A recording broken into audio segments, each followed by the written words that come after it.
What drives someone to change the world? Welcome to Social Trailblazers, where we seek to answer just that question. Join Kelly Gagnon, CEO of Nonprofit Marketing Nerd, as she interviews leading social innovators and nonprofit changemakers. This podcast is brought to you by DonorBox, the easiest way for nonprofits to rock their online donations.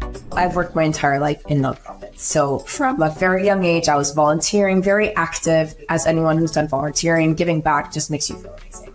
So you have to start building the relationship of inviting people into the room so you can actually talk to them. Because you have to understand that for individuals, corporations, and foundations, they're not all going to say yes, but they're also not all going to say no. These animals can teach us so much about being better humans. Well, I am so excited today to have one of my dear friends. And I know for all of us that work in a global and virtual space, it's amazing to have in-person friends. And I would say she was my internet friend turned in-person friend. Katherine Lacefield here to join us, who really is a fundraising superstar, especially when it comes to issues of environmentalism and animals, which are our favorite things. But I love Katherine. I actually don't know this a whole lot. How did you, right now you're the founder of Just Because Consulting. How did you get started doing that? Being a consultant? Oh my, that's a story. So first of all, I've worked my entire life in nonprofits. So from a very young age, I was volunteering, very active. It was actually forced upon me in high school. That was part of our program of you had to do a mandatory set of hours, which I think is the best thing for teenagers, especially, to actually get involved in their communities. So from a very young age, I got involved, and it just made me feel great. As anyone who's done volunteering, giving back just makes you feel amazing. And then as I grew up, started going into working in animal shelters. And then as anyone working in nonprofits, the most hated aspect of most running nonprofits is the fundraising. And I was like, give it to me. I loved it. I've always been a very social person. I love the sales aspect, and just kind of fell into fundraising as most people do. And then that just involved COVID happened, lost my full-time jobs at the time. And then that just turned into me saying, well, you know what? I don't want to be dependent on any company or anyone basically for my jobs. I started running my business thanks with my partner, who actually pushed me, or else I would never have done it. And here we are 3 or 4 years later. I don't even know how long COVID it was. And voila. Okay. And I know, I feel like every time I talk to you, there's some new great success stories from your clients. But what exactly, I think you and I both touched on fundraising, but almost on opposite ends of the spectrum in terms of there's almost, I always say yes, Katherine and I both do really similar marketing, but I think there's almost no overlap in the services we provide, which is kind of funny. What exactly do you do? I do a lot more of the strategy. So if I can compare / compliment with you, is that I go before they're even thinking of what their website's going to look like. So they're really in the, how are we going to even do fundraising? What are the different strategies available to us? Because I have a lot of people that think that, for example, peer-to-peer is the best thing in the world. But you don't have a mailing list. How are you going to do this? Or how many ambassadors do you have? 2. I'm yeah, that's not going to work.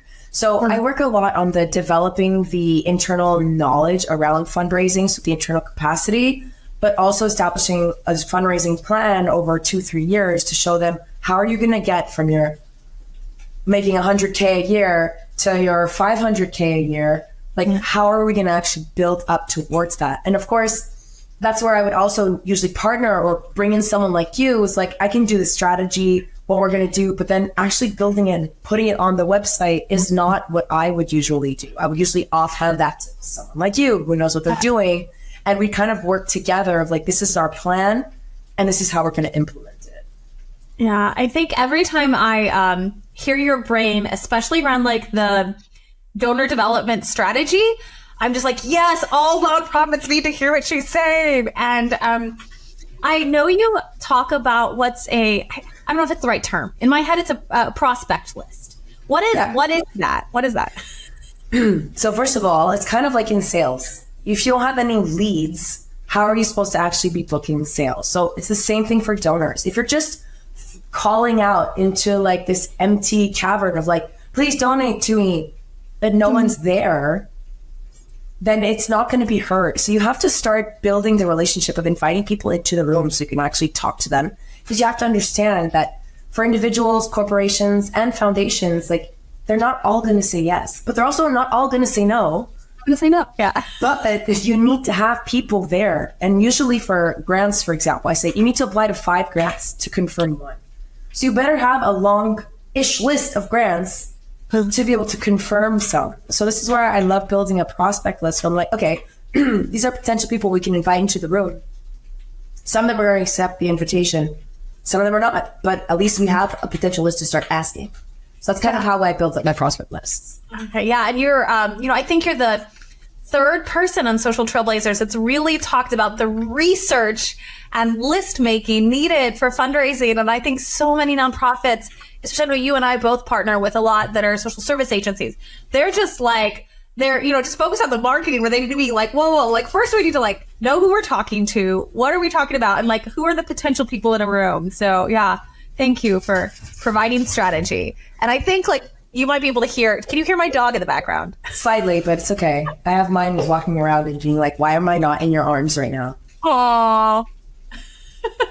Too cute. Dogs. Anyway, I would like to talk about, we want to know more about you, but also I think you and I should chat a little bit about kind of how we met. Do you remember? Yes. Oh my God, I actually don't remember. I know it was on, if I'm not mistaken, either Instagram or LinkedIn. I don't remember which one came first. Friends first. Yeah. LinkedIn first. LinkedIn is like anyone in consulting, fundraising, anything like business related, B2B. LinkedIn for me is the place to be. Yeah. Oh, I remember exactly how. So you and I were connected. I have no idea how we got connected. I probably just like decided you were a potential prospect and like probably on LinkedIn for maybe like 6 months, 5 months. And then, and I was connected with Tasha from, yes. Right? And then was she in Playa del Carmen with you? She was, and we took a selfie and it exploded. And then I'm like, I'm going to be in Playa del Carmen. I remember you commenting and saying like, oh my God, I'm going to be there in these months. Like, are you going to still be there? I'm like, yeah, I live here. And you're like, okay, let's connect. Yeah, wild. And I love that, Catherine, if you're live watching the video, she and I both speak Mexican gestures. And if you're not, and I do this all the time. I'm now based in the States and I'm constantly like, and I'm like, oh, I just spoke. People get it. Sorry. Totally true. Oh, it's too funny. But this is, a gesture in Mexico for yes. And so if Catherine and I do this, and you're watching the video, your figures, that's what that means is yes, we're just agreeing with each other. But yeah, so we met and then I think I got here and it was before you got your puppy. Yes, once I get that, speaking out, I need to move this for the puppy. Thank you. All right, go ahead. So it was before you got your puppy. Yes. And so if you follow Catherine on Instagram, especially, you see some wonderful pictures of Chaiko. My little baby. My chublet. Yeah, he's so cute. But, one of the things I think is really cool about you is I invited you into a women in business agency owner mastermind where you knew 0 people and you're like, I'm doing this. Do you agree? Yes. And it was really funny because I feel we were supposed to meet up before, but we didn't. And so like our first in-person meeting was at this mastermind, but it felt like, I was like, yeah, I know you. Like, it's all good. Yeah. Like, it didn't feel weird. Like it was super natural. Right. Yeah. It was so funny. But, I feel so fortunate to call you a dear friend. And now we're further apart. But I think one of the things I learned that I'd love to get your feedback is, how much I think in that group, especially, 6 women for what ended up being like 2.5 months, but like how much we really grew as a group, but then as individuals and especially in our businesses. But I think a lot of nonprofit executives can feel pretty isolated. What advice would you give them, especially based on what we created? I mean, definitely, like you mentioned, Tasha, things like there are networks that exist, like the Nonprofit Hive. LinkedIn is amazing. Even if it's virtually, you can have some amazing relationships. And who knows, they'll turn into maybe in person, like in our case. But just reaching out to other people to collaborate and to share insights and just share sometimes the venting that needs to happen in nonprofits. Just like little side story, one of my Nonprofit Hive chats recently, another person who was the director of photography for HSI, so Humane Society International. We were at first, it's a half-an-hour call. We were like, we need to hop onto another call. We ended up spending 2 hours just like oh my God, and this, and just like, it was such a like soul healthy connection that fed us both and made us just feel so like, okay, we're not alone. And that's exactly what I think most people are missing. And even within an organization, people tend to, I feel like, push these fundraisers to the side and be like, we know you're going to ask us for funds, and like, we don't really want to do what you do. So like, we're going to like leave you over there. And like, we're going to go do over the like fun stuff for animals. And like, you do the fundraising and just give us money. And I feel like I've seen that so many times. So even within an organization, fundraisers can almost feel excluded. So finding other fundraisers in or outside of your niche to just exchange ideas, I believe so strongly in peer-to-peer learning. And that's kind of what your mastermind was. Like, we were in similar-ish, but all complementary different things. But I learned so much about how you work your business, how Shaughnessy does her business. Like, we all learned from each other. And I feel that's so powerful. Yeah. And where were you telling me to make friends with others and peer-to-peer learning is important? 7 years ago when I was in-house and stranded alone as the PR development director, I could have, used that piece of advice then. So I've kind of followed your career over the last few years, and you have worked with a lot of different organizations, but your passion and what I've made use like your purpose is for animal related organizations. Yes. Correct? Yeah. Of course. Always has been. Yeah. And what lights you up about it?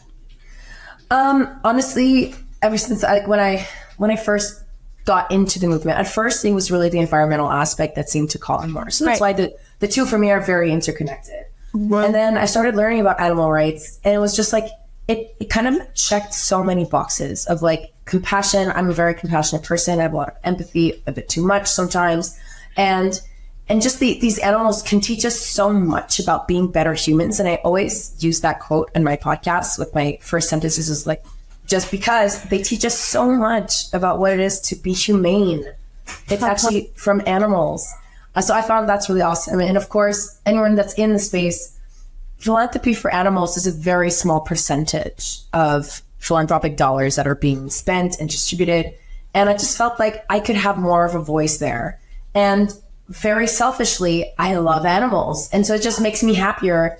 I have a client who's protecting penguins. It's not even just domestic animals. Like, I get so excited about like, okay, what can we do to save some penguins? And like, I don't know, for me, it's so much of a more tangible cause than say, and not dissing on the arts or anything, but that's just, I don't know that sector as much. So I feel like I can't bring my full self as much to those organizations, even if the fundraising principles apply. It just doesn't light my fire as much. So I feel like I'm not the best person for them. I can help them because I'm amazing, but I'm much more amazing when it comes to animals and the environment. Yeah. And I think, that, and that's great, especially for listeners. Sometimes we feel like we're in a funk, and maybe it's just that we don't have like mission alignment, right? 100%.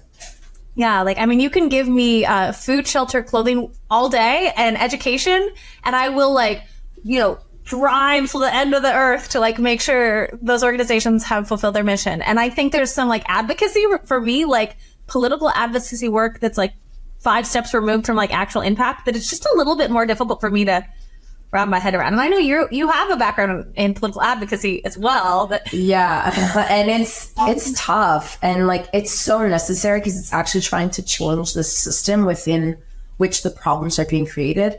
But from a fundraising perspective, it's so abstract and not concrete that it's much harder, which is why I find it's a challenge. Like, I work for a democracy group, and it's very like, okay, it's very abstract, but there are people that are very into that. And so finding your niche and where you fit in is so important. I always tell people, like, you might not be everyone's favorite, but that's not who you're targeting. Not targeting everyone. You're targeting those people, like we were talking, bring me back to the prospect list. Who are your donor personas? You're not freaking Google that everyone's going to use. You can't. So let's build the thing, and then slowly start adding our people like, oh, you also care about the environment. Well, protecting these species also supports the ecosystem. Oh, you care about indigenous people? Well, by protecting the ecosystem, we're protecting the indigenous communities that depend on this ecosystem. So that's where the interconnection can happen. And I find that's what I love talking about most. This episode is brought to you by DonorBox, the online fundraising platform that streamlines your process, elevates your donations, and ensures a user-friendly experience for your supporters. Explore the world of simplified, seamless fundraising at donorbox.org today.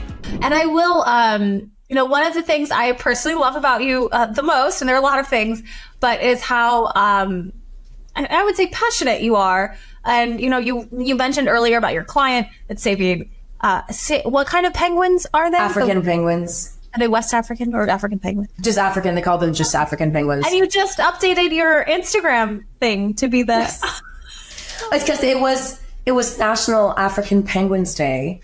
And I was like, we should do something. And so I mobilized all my team. I'm like, okay, here's the filter. Let's create a filter. But like, we couldn't do it like on the official Facebook. You have to be like an approved organization. So I was like, let's just create one. That too. I'm like, how did Katherine do that? We can't do that. You can't. I just went on Canva and I created a template that anyone can copy and put their picture in.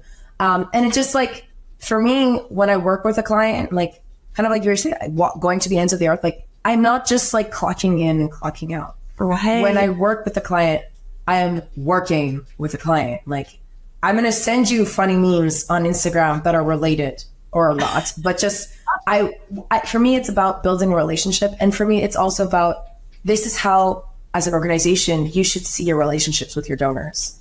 I get as excited about building a relationship with my clients because I want to also teach them, like, imagine if you had this kind of relationship with your donors where you're exchanging memes on Instagram. These people are going to stay with you for much longer. Yeah.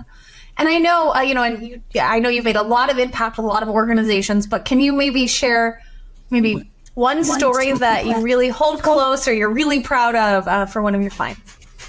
Okay, so, and it's not even in the animal space, so it just goes to show that I do work with others. It was a very small Montreal-based theater, and when I came in, I could tell that there was this sense of like overwhelm and just complete disillusionment around fundraising.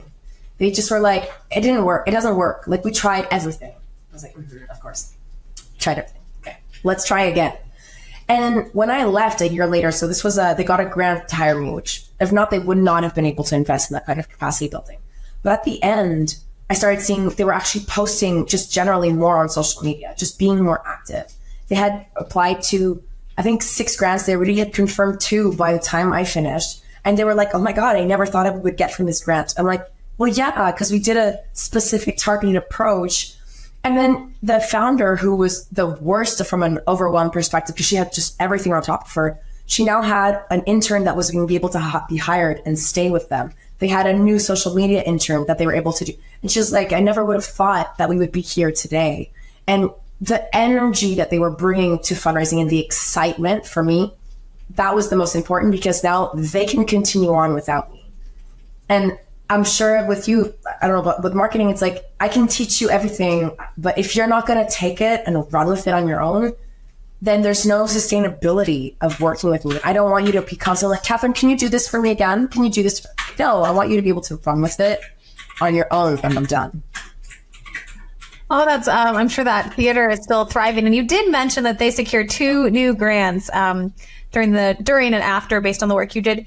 For a lot of organizations, the idea of a grant and applying for a grant is kind of a scary thing. Or they're like, well, I applied for one once and I didn't get it, right? You heard that, right? I'm like, so many times. But, yeah. What advice would you give, especially a smaller nonprofit, let's say like $500,000 to $1 million organization operating budget? What advice would you give nonprofits to improve their chances of securing a grant? So easy. So first of all, apply to many. So we said, if you apply to 5, your chances of confirming 1 just from a numbers perspective. Yeah. That's better. And try to create a template that you can then easily recycle so that you're not spending the whole entire year just applying to grants. Try to have replicability between those grants. If you're, let's say, a mental health organization and you're applying for the mental health aspect for 5 foundations, then try to replicate the same program application for all 5 of them. Second of all, try to build a relationship with those grantors before you apply. It's kind of like, let's do a comparison with dating and all those dating apps. If you just go, hey, you want to get married to someone? They're going to be like, whoa, can we ask my favorite color first or something? Like, take the time to build a relationship with the funder before. I was actually talking to someone who came from the animal sector, and now she was in the grant making sector, in the animal sector anyway. And she was like, you'd be surprised. Out of the hundreds of people who apply for grants, I might get 2 people who reach out and say, hey, I'd love to get to know more about what your impact is, what your objectives are this year, and just touch base. And that will make your application stand out in a sea of probably very worthy organizations. You taking the time to send an email of even something as simple as, we'd love to know if this or this project seems to align better with your current priorities, because we feel like both of them are great. And surprisingly enough, I've had a client where we did just that. And the funder was like, well, we actually always get applications for this funding funnel, but very few for this one. So we highly recommend applying for this project because that would be more interesting to us. You just increase your chances of getting a grant from them by how much? By sending a quick little email to them. That is amazing advice. Oh, I'm that is genius. Because we also, I briefly worked in executive recruiting, and one of the things that we kind of tell people to do is slide into someone's email, kind of asking a question, because there's so many people showing up and you want a personal connection. Oh, that's genius, Katherine. Genius. It's like sales development. Let's say if you were trying to pitch me and you slide into my DMs going hey, I have this new offer. You want to buy it? You're going to be like, who's this person? But if I go, hey, Kelly, I just listened to your podcast and I really like this episode and you talk about this. How did you get into talking about that? Then people are going to be like, people love talking about what they do. It's just a fact. They like talking about themselves. So then you're just opening up the conversation, and then your name is going to stand out. And this can be for a job application, sales, foundations, donors, reaching out to your donors and asking hey, I just saw that you gave $500. Thank you so much. What motivated you to give to us today? Little just authentic. It has to be authentic, authentic, real questions, but you're just building connections with those people. Yeah. And I do want to invite, do you have any special guests near you? Is Chico near you? Chico's upstairs because or else they fight. Where's Mr. Pickles? Mr. Pickles. Pickles not there. That's okay. Is your dog saying no? Yeah, she's saying no too. We're getting rejected by our dog. They're like, you're not giving me attention. Oh, there he is. With your Pickles. Oh wait, I think I hear. Or cha-cha-cha. Yeah. Her, I'm gonna get Pickles. So just because, hi Pickles. In the spirit of the word, kind of looks similar, don't you find? This is a showless quinklet. No. This one is the tramp, Yeah, tramp version. He's literally the sweetest. And I know you're fostering him, right? Yes. So Mr. Pickles is a street dog. I don't know how this little thing survived with all the hurricanes and storms happening these days, but it has a really touching story of this woman was at Walmart and saw another woman throwing rocks at him to keep him, supposedly is to keep him out of the streets, but who knows? And so she was like, I can't leave this little thing. And he was much more emaciated than he is now. So she took him, but she has a aggressive dog. So she's like, I can't foster. I just so happened to be going to the shelter that day to take photos of other dogs. And I was like, I can't leave Mr. Pickles. No. And the shelter was absolutely full. So I brought him home and he got along super well with my dog. He's super well behaved, but he has heartworms. So we have to wait for him to be fattened up a bit, and then we can give him the treatment, and then he can get fixed, and then he can get adopted. So it's going to be a 2-2-1. And he's in Playa del Carmen, right? Yeah, he's in Playa, but they do, the shelter where I'm fostering one through, they do mostly international adoptions. So he's either going to go to Canada, so actually to Montreal, or to New York, or to Belgium. Huh. Okay, cool. Well, this is a showless squinklet. For anyone who doesn't know what a naked Mexican dog looks like. This is a naked Mexican dog that currently has clothing on. That's too funny. Well, thank you for introducing us to Pickles and for sharing all of your amazing fundraising advice. And I know, I'm a big fan of yours. I also, for listeners, Katherine's mentioned a couple times that she is she serves nonprofits globally and a lot in North America, but she serves nonprofits globally. But you're actually French Canadian, correct? I am. So I can do Spanish, French, English, whatever you want. I have clients as far as Australia. I have one that works in South Africa, penguins, and one that works in Albania, lots in Canada, lots in the States. So fundraising is, while it's different and cultural factors do come into play, the psychology of donations and of giving is, generally speaking, similar across the board. Yeah.